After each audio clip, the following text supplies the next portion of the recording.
everyone, and welcome to the Teach Middle East podcast. My name is Lisa Grace, and I have my guest, Asma Akhras, with me, and we are going to be talking about bridging the mathematical skills gaps. So mathematics is a very, very important subject, one that we can't live without. Mathematics is all around us. It's everywhere. Everything we do has a little math in it. So we are going to be talking with Asma about how we can bridge that mathematical skills gap that some of our students may have. Now, we're just back from the summer break, and that gap might have widened a little bit, but Asma is here to help us. You are listening to the Teach Middle East podcast, connecting, developing, and empowering educators. Welcome to the podcast, Asma. Please introduce yourself to our audience. Hi, Lisa. How are you? It's good to see you and talk with you this wonderful day here. My name is Asma Akhras, as you stated. I work as an implementation leader for a curriculum nonprofit company. We have the most used math curriculum across the continental United States. And so my role is to work with specific schools. Specifically, I work with Los Angeles Unified, which is the U.S.'s second largest public school system. I help them implement the math curriculum. And then on the side, I also train professional development of administrators, instructional leaders, teacher leaders in terms of mathematics. So you are the right person to talk to, given your experience, because mathematics skills are essential. They're essential for life, really. But a lot of us going through school haven't had the best experience with learning mathematics.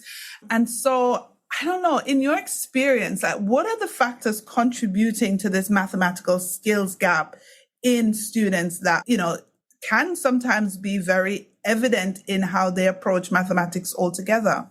No, definitely. The research has shown that a lot of students, unfortunately, do struggle with mathematics. We know that there is such a thing as math anxiety.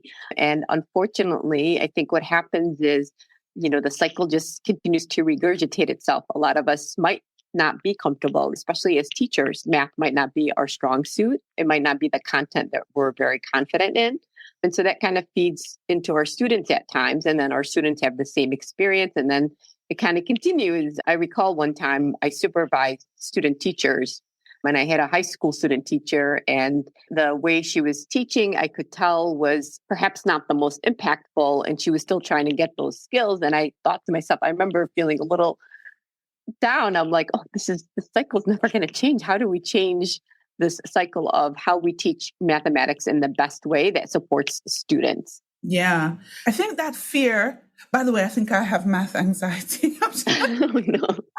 I would not be surprised. It is something, like I said, very common. Most folks perhaps don't even recognize that they have math anxiety. And we define math anxiety as that, in the same way you might have life anxiety, your heart starts to palpitate, you get a little nervous, your mind starts to freeze up a little bit. You might have some goosebumps, some tummy rumbles and thinking about no, not math, right? And so definitely. Yeah. Going back, I think on my GCEs, which is the exams we do in England, I think math was my lowest grade on my GCE certificate. I think now they're called GCSE or something like that. But back when I did them, they were called O-levels. And yeah, I think my O-level math was poor. Sorry. But I do recognize how important it is, and I try to really be positive about it around my kids. But what do you believe is the root cause of students' struggles with mathematics? I really believe I think the way we teach it. I think there's still a lack of appreciation of this body of knowledge, right? There's a lot of times that, first of all, mathematics, it continues, at least here in the US, we definitely see it being taught as isolated skills, separate skills from one day to another. We're not helping students understand the story of math. So in my line of work, we talk about math being a content of knowledge that is like a story that should be unfolding for students. So there's connections between one concept to the other. They're not these isolated skills. So I think that's part of it. Another part is we create these larger gaps. As students start to have gaps, the gaps unfortunately become larger and larger because math as a content built on itself. It layers, right? Like one year after another, you continue to build the content. Unlike English, for example, where it's more, you have the same skills, but based on different stories or novels or literature, the skills continue to repeat themselves year after year. They're not layered. So I think those things lend themselves to make mathematics a bit challenging. And I think another gap that we have is, like I said, teachers' confidence and then knowing how to teach conceptually, I think is not there yet, where we still teach mathematics as very procedural, very skill-based, and not concept-based. And so I think these are all factors creating this complexity of how we teach mathematics. I think if they had taught me mathematics as a story, the story of I would have loved that because I was a very good literature student, languages, history. So if they taught it to me in a way where it all connected and made sense in a story that unfolded, I think I would have fared better. In terms of the strategies that work in getting students enthusiastic about mathematics, what are some of those strategies?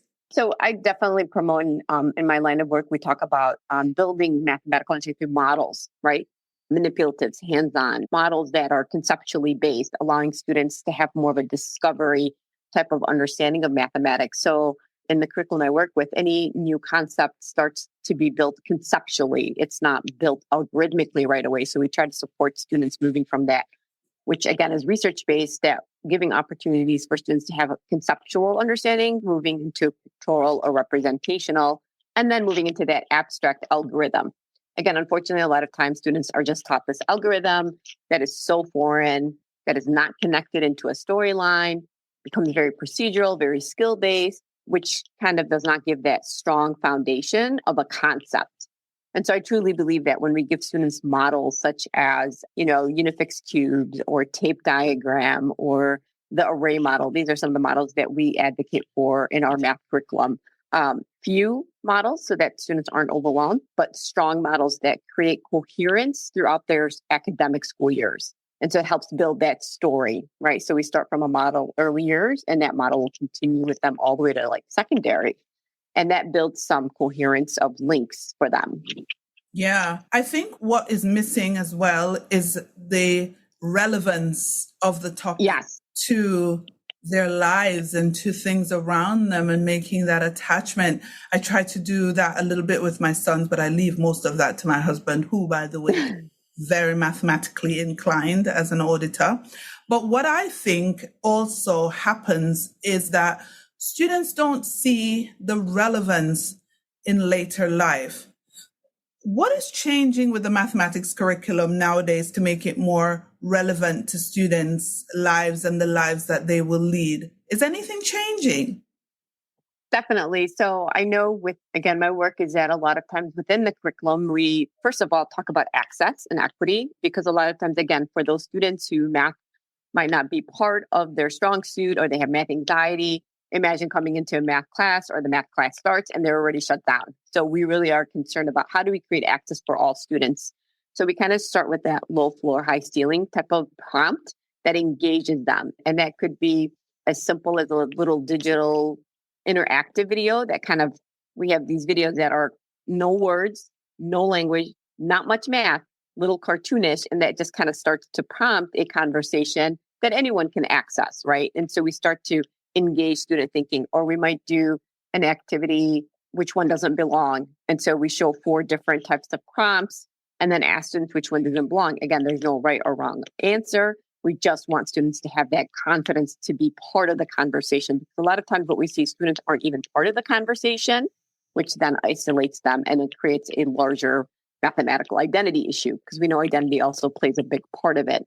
So the relevancy piece is how do we engage all students in the conversation, I think is extremely important, and not only certain students. And then obviously I completely appreciate what you said, the application of how do we engage them in these conversations. So for us, again, it's very inquisitive of here's an issue.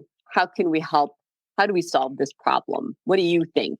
And so it creates that open access to all, which is really important, as opposed to coming into a math class saying, all right, friends, here's how we divide. Let's start with repeated subtraction, or here's the quotient. And we just start right into the skill, not even the concept, right?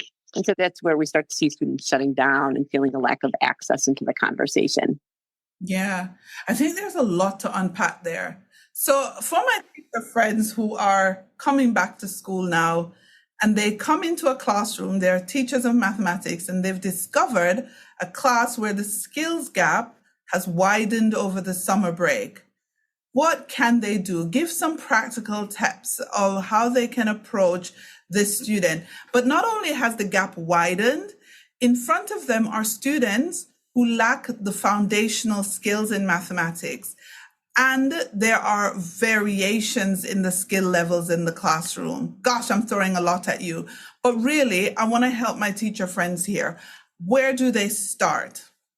Yeah, good question. So I heard two questions. What do we do with those gaps? And then how do we support so many different gaps, right? And so let's start that first question, tackle that one. And this is something, again, we see very common, especially we know that there's been research about summer gaps, like students aren't in school. So some of the gaps even get more exacerbated because of the summer break. This is why I highly recommend those of you who are parents, try to engage your students in any way you can with some type of mathematical. It could be going to the grocery store. It could be refreshing some skills, doing some multiplication facts, something to keep students' brains sharp. But for teachers, so one of the things we've been seeing with research is that usually what happens is students are assessed right in the beginning to identify those gaps, right? And then teachers get these reports and then it gets a little overwhelming. It's like, oh my goodness, there's so many gaps. Where do I go? How do I start? And then we start reteaching. The problem with that is, like I said, it contributes to a larger gap. I'll give you an example. I taught post-secondary college, and we had 18-year-old students coming in with a gap from sixth grade. That's 8 years of mathematics. Yeah. And I'm talking about hundreds of students, right? And so am I going to sit there and teach 8 years of math in one semester? That's not even possible. So what we suggest is to have fidelity to your grade level content, focus on your grade level content, and give what we call just-in-time support. So looking at the chapter of the module you're about to teach and give students enough skills, prerequisite skills, to be able to access that specific chapter at that moment of time. And the reason we think this is, first of all, it is research-based. Second, again, it continues to think about the story of math.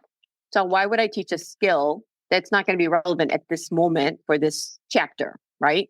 Students might not be able to retain it. It creates more anxiety. So let's focus on our grade level content, because if I don't teach my grade level and I spend my whole first month reteaching skills, guess what happened right now? I just lost 1 month of my grade level. And that's how you get students, as my experience, of 8 years of math skills missing, right? So what we support is look at your grade level, make that priority of your content with sprinkling, and this is exactly the words we use, sprinkle of prerequisite skills for that chapter. And then you go to the next chapter and then you look at what skills would students need for that specific to be able to access. So I don't know if you see a little bit of a shift there, as opposed to like assessing all these skills, getting overwhelmed, and then spending the whole first few weeks to reteach. We want to move away from that.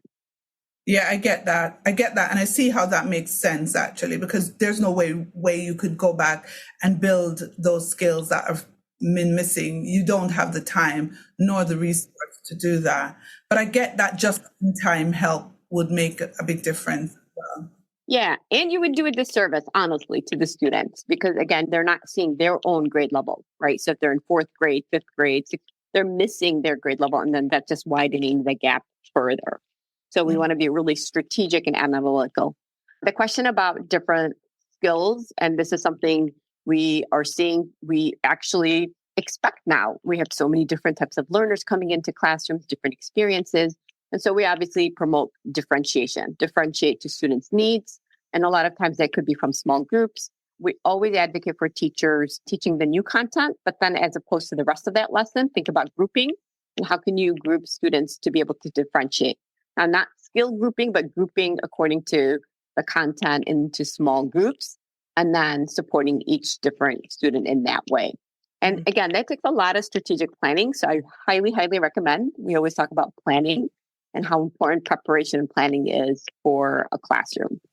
Yeah, I think that is important to highlight, that you're not putting them in ability groups. You're putting them work together on specific concepts. at particular times. And those groupings remain flexible. So when they've grasped that concept, they can shift and move, and you can offer your help as you see fit within the context, within the classroom. Yes, Makes sense. definitely. Yeah. And so we advocate for, as different chapters or content, the groups will shift, will change. So like you said, we're not focusing an ability tracking type of philosophy. No, we're supporting differentiation based on needs, based on the context of that content. Very, very important. Yeah, I do get it. I want to take you back to something that I've always been curious about with mathematics teaching and learning. I learned a lot of different things in school that I thought were not relevant. And I'm now in my middle ages and I still have not used them.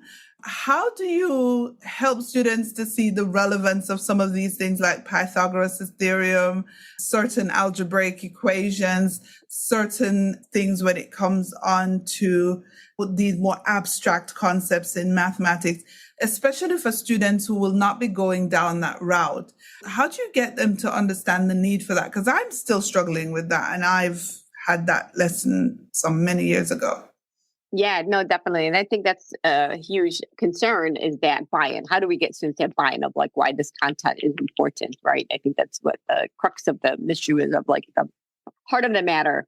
And again, it's how we see mathematics. If you teach mathematics in a way of, one, it's a body of knowledge that human civilizations have contributed it to. Two, it's also the way we set up problem solving. And I think this is where things get missed. A lot of times when we teach it, it becomes very rote and skill or memory based. It's not problem solving.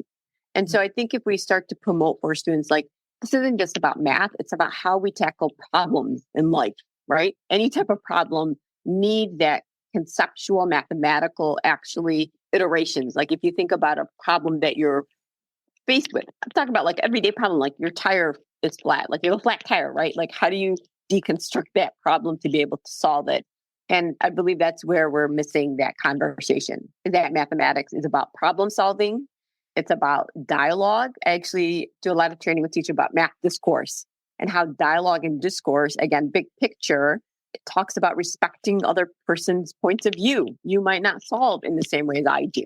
And I'm going to listen to you attentively and respect your pathway of solving.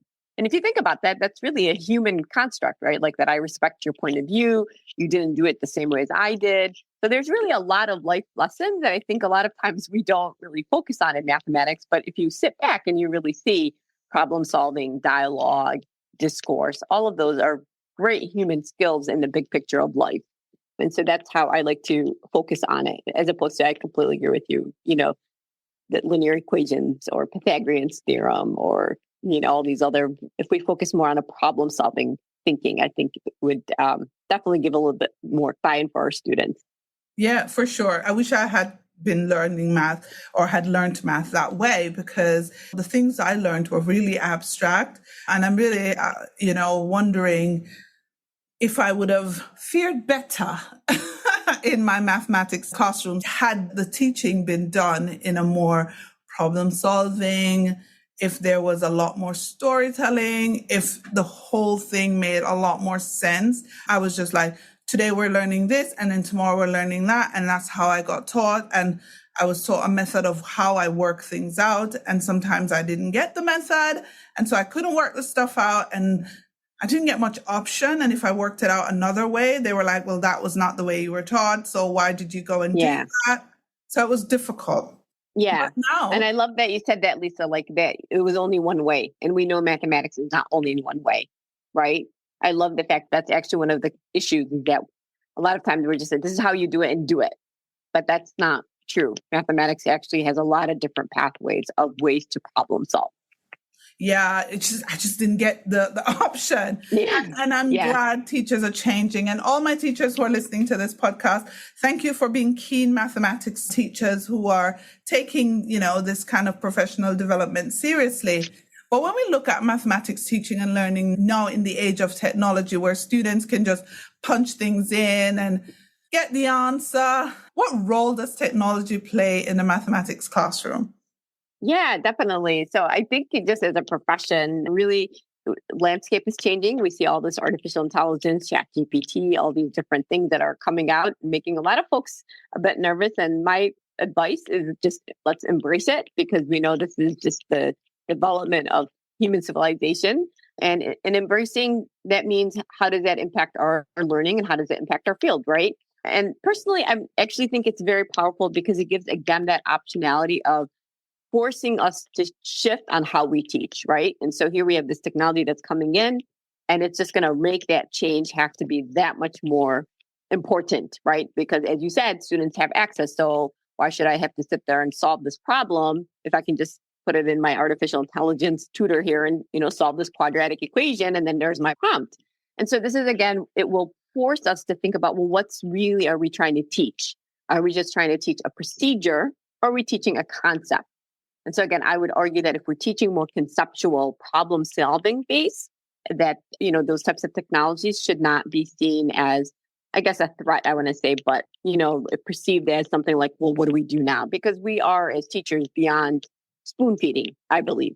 We bring so much more to a mathematical classroom, understanding that concept, the problem solving, the discourse, the dialogue, the various pathways that can come out from technology. That, keeping my fingers crossed, we have a long way for things to develop in that way yet. And so it's really going to put us in a place of reflection as professionals. Yeah. Right? What does this mean for me? How am I going to teach this content now? And that's going to put us in a way where we're going to have to really make some key shifts, I believe. And so I suggest embrace it, laugh with it, go with it, have a growth mindset, learn, and start to make some of those key shifts that we're all going to have to do as human beings. Yeah, superb answer. Embrace it. I wouldn't be me if I didn't ask for some resources, your top resources that you would recommend for teachers of mathematics. Like, what's in your toolkit, Asma? Share your toolkit with our listeners. Where's your go-to website? What's your go-to tool? So definitely within our own company, I work for Great Minds, and I'm no intentional marketing or anything, but we have such a great team of resources internally. We have web blogs, webinars. We have great experts that I continuously tap into internally. So I don't really ever feel the need to go external, because we are a company of over 1,000 people, and we have content expertise. And like I said, we develop blogs, webinars. So I definitely go to our website, greatminds.org. I also follow some of our leading math educators, such as Joe Bowler, coming in from the US. And then definitely stay on tap of Lisa here, yourself, of what are the global conversations? Yes. What are those conversations? What are we talking about as a resource? I really do appreciate a lot of the networking that you bring into the conversation. So definitely have a few at the tip of my fingers, but I do really heavily rely internally on my own colleagues in our own company, just because I know the caliber we bring in is such high quality, and don't really feel the need to expand too much to outside resources. But those are a couple of definitely, EdWeek, reading the EdWeek news journals and trying to keep abreast to what is going on, especially in the mathematics world. Here in the US, we've got a couple of states, because I work with Los Angeles Unified California, is changing its framework. Some of the states are adjusting standards. So all of that keeps me very busy on my toes of making sure we are on top of what's going on. Yeah, and I think it's a good opportunity to invite people to the STEM MENA conference in October 28th. So you will meet fellow mathematics educators there, math resource providers, etc. It's a good place to make a network. It's on a Saturday, so you don't need permission from school. Yay! It's at the Copthorne Hotel, Green Community, Dubai. It's a good time. It's a good time to be had for all. It's fun. It's relaxed. And then there's also the awards section of that conference. So the daytime is the conference and the evening is the STEM MENA Awards as well.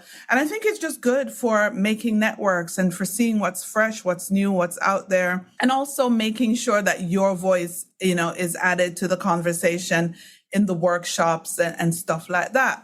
So Asma, when you look into sort of like your crystal ball, if you like, where is it all going for mathematics teaching and learning? I know we talked a little bit about AI and we talked about sort of like harnessing the resources, but in an ideal world, what would you like to see happen? Oh, I would love to see us, really creating students that just are passionate and really enjoy the content of mathematics. making these key shifts that just, like I said, really need to happen. Sometimes it amazes me. I'm like, wait, we're in 2023 and we're still talking about, out here when our standards came out, when the Common Core standards came and there was a big shift in teaching mathematics, it was called the new math.